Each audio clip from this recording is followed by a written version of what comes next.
Hello. I'm going to be doing chapter 8 discussion question number 5. Are ecofeminists and other sorts of feminists for that matter morally obligated to adopt some form of vegetarian lifestyle? Why or why not? I'm going to talk a little bit about what the book said and then some of my own opinions.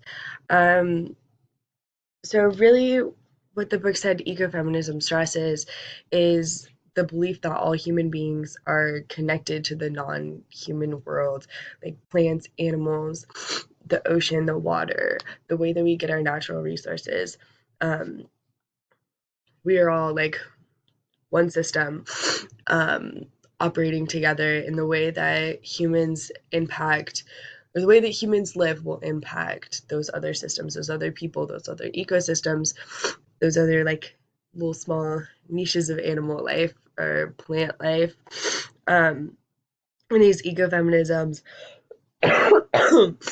ecofeminists urge like all people to be aware of this and to be conscious of how they interact with the world and how that interaction um, is detrimental or positive to animal and human life.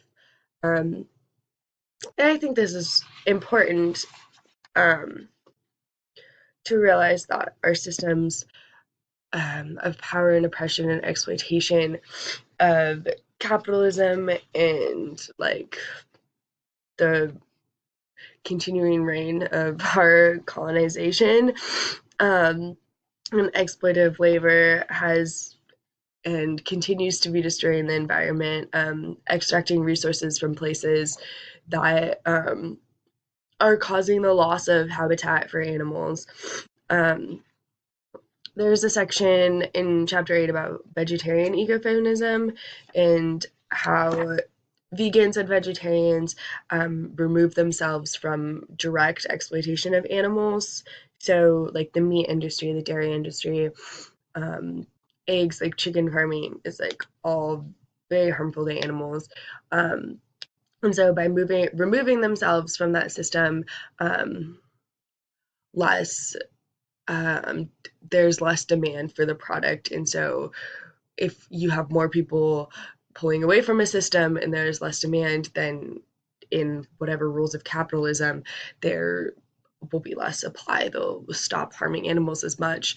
And I think this is good. I think that it's good to be aware of how you eat food, what food do you eat, how that food impacts other people.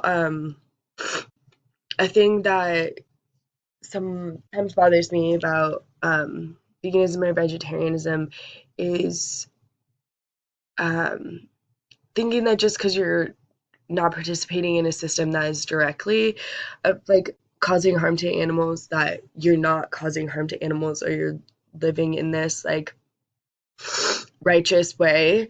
I think it's important, like even if you are vegan or vegetarian, to think about where the food that you do eat comes from. Think about the produce, the labor that, was used to pick the produce. I think it's important to think about where you get your oil, what other like palm oil causes mass, dehabitation loss or habitat loss for orangutans and like other rainforest animals.